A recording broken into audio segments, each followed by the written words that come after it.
সবুর ভাই খুব ভয় করতে শুরু করেছে তো। যা প্রশ্ন করবার তুমি করবে, আমি কিছু জানি না, আমি চুপ করে থাকবো। হ্যাঁ হ্যাঁ, যা প্রশ্ন করবার আমিই করব, তুমি শুধু চুপ করে বসে থাকবে। এখন দেখি সে কখন আসে।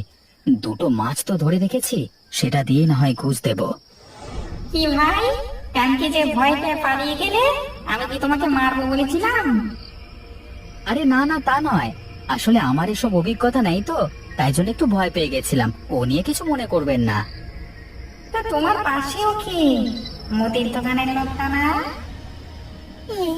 এই রে কলা, এই শোর আমাকে চিনে ফেলেছে তো।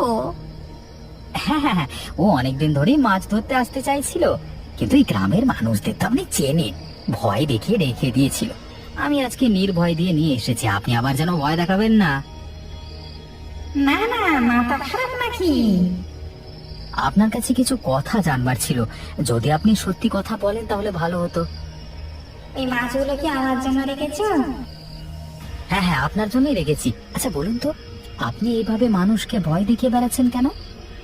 আমাকে দেখে যদি কেউ ভয় পায়, তাহলে আমি কি করতে পারি? ভয় তো আমি দেখাইনি, আমি শুধু একটু খাবারের জন্য এটা ওটা চুরি করি। আসলে অনেকদিন আগে স্বভাব ছিল তো, এখনো পর্যন্ত ছাড়তে পারিনি। শুনেছি মৃত্যুর পর আত্মা নাকি ছাড়া পেয়ে যায়, কিন্তু আপনাকে দেখে মনে হচ্ছে। আমিও তো বেশ শান্তিতেই ছিলাম। এক ঝড় বৃষ্টির রাতে মাথায় বাজ পড়ে মরে গিয়েছিলাম। হঠাৎ করে দেখলাম অনেকদিন পর কেমন যেন জেগে উঠলাম। আমারও বেশ ভালো লাগলো, কিন্তু সেই খাবার জ্বালাটা রয়েই গেল। কি বলবো ভাই, সারাক্ষণ কত প্রশ্নের উত্তর আমাকে দিতে হয়। মেয়ে মানুষের যে এত প্রশ্ন থাকে পেটে, সেটা জানতাম না।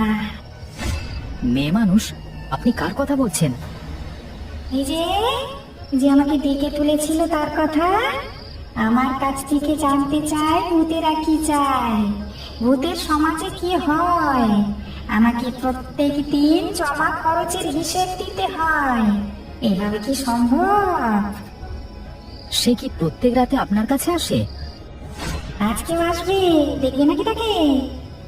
একবার ধরতে হবে তো, এইভাবে তো তোমাকে কষ্ট দেওয়া উচিত নয়। তাহলে বলো, আমি বেশি কিছু কথা বলতে গেলে আমাকে ভয় দেখায় বন্দি করে রাখবে বলে। আমি বাবা ভয় কিছু বলি না।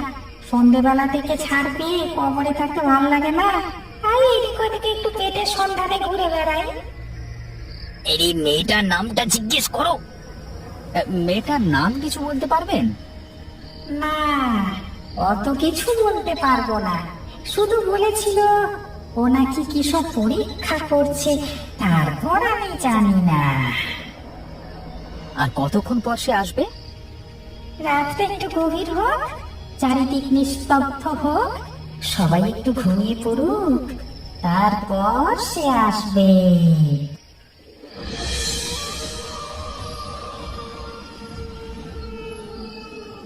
তোমরা দুজন এখানে বসে থাকো, ওই এখানেই আসে।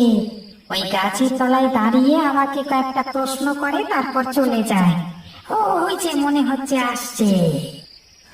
এরপরেই তারা লক্ষ্য করলো চাদর গায়ে দিয়ে চুপি চুপি চোরের মতো প্রবেশ করলো মেয়েটি। আমার জন্য আজকাল তুমি অপেক্ষা করছো নাকি আবার? আসলে এইভাবে প্রতিদিন আসতে আমার খুব কষ্ট হয় তো। এতদিন বোধ হয় বাকি সবাই মরে অন্য জন্ম নিয়ে নিল। আমি আমার পাপ কাজের জন্য এখনো ঘুরে বেড়াচ্ছি, আর কষ্ট সহ্য হয় না। চিন্তা নেই, আর বেশি দিন তোমাকে জ্বালাবো না। আমাকে তাহলে আজকে কি বলতে হবে? এমন সময় ঝোপের আড়াল থেকে সবুর এবং নাসির বেরিয়ে মেয়েটিকে ধরলো। ধরেছি বেটা, আমাদেরকে বিপদের মুখে ফেলে দেওয়া, এই কবরে এসে অশান্তি করা, এখানে কতজন শান্তিতে ঘুমিয়ে আছে তাদের শান্তি নষ্ট করা।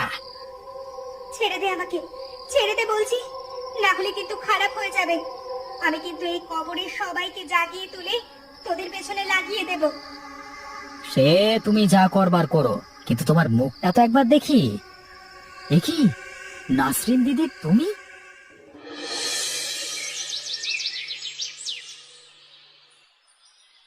আমি ভাবতে পারিনি আলাউদ্দিন বাবু, আমাদের নাসরিন এই কাজটা করবে? ওর কত সাহস!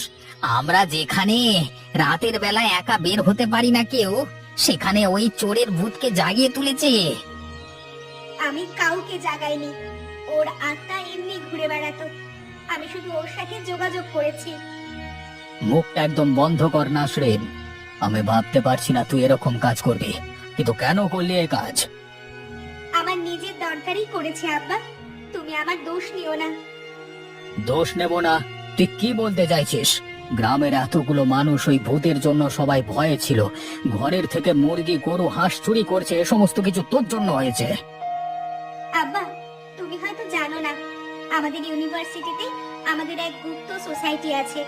সেখানে আমাদের পরীক্ষা দিতে হয় এই ভূত সম্পর্কে সমস্ত কিছু তথ্য নিয়ে, এবং সঠিক তথ্য নিয়ে যে সেখানে যেতে পারে তাকে অনেক উঁচু পদ দেওয়া হয়। আর তুই সেই পদের লোভে আমাদের সকলকে বিপদে ফেললি। এতক্ষণে বুঝতে পারছি হঠাৎ করে তোর এখানে এসে এতদিন থাকবার উদ্দেশ্যটা কি, আর প্রত্যেক রাতে সকাল করে আমাকে ঘুম পাড়িয়ে দিতিস কেন? আমাকে ক্ষমা করে দিও আব্বা, কিন্তু ও কারোর কোনো ক্ষতি করবে না, তুমি বিশ্বাস করো। হ্যাঁ, না না, তুমি দিদিকে ক্ষমা করে দাও। আমরা কথা বলে দেখেছি, ওই ভূতের কোনো খারাপ উদ্দেশ্য নেই। বেশ, তোরা যখন বলছিস তখন আমি বেশি চিন্তা করছি না, বাকিটা তোরা দেখে নিস। এই ঘটনার পর 3 দিনে কেটে গেছে। কবর পাড়ে নাসিরের মুদির দোকানে মাঝে মাঝে রাত্রিবেলায় সেই ভূত এসে অনেক গল্পগুজব করে। কিভাবে এসে চুরি করে লোকের কাছে মার খেত, সেই সমস্ত গল্প সবকিছুই বলে। কি ভাই নাসির, দোকান বন্ধ করবে না? চলো বাড়ির দিকে যাওয়া যাক। আরে দাদা, এসো না, বসো তুমিও। এই মজার মজার যদি গল্প শুনতে চাও তাহলে একটু অপেক্ষা করো। কে গল্প করবে তোমার সাথে? এই যে আমি গল্প করব, আপনি শুনলে আপনিও থাকুন। ওরে গেল রে বাবা রে, কে কোথায় আছো? আমাকে বাঁচাও, গেল করে বাবু। সাব্বির মোটেও সেখানে দাঁড়ায় না আর। ভূতের ভয়ে সে সব সময় জড়ো হয়ে থাকে।